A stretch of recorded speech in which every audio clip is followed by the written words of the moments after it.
Welcome to day 28.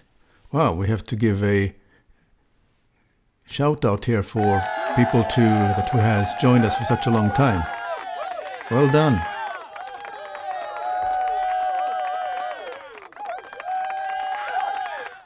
Well, okay, that was a little bit overdoing it, but anyhow, we are on day 28 out of this 30-day challenge.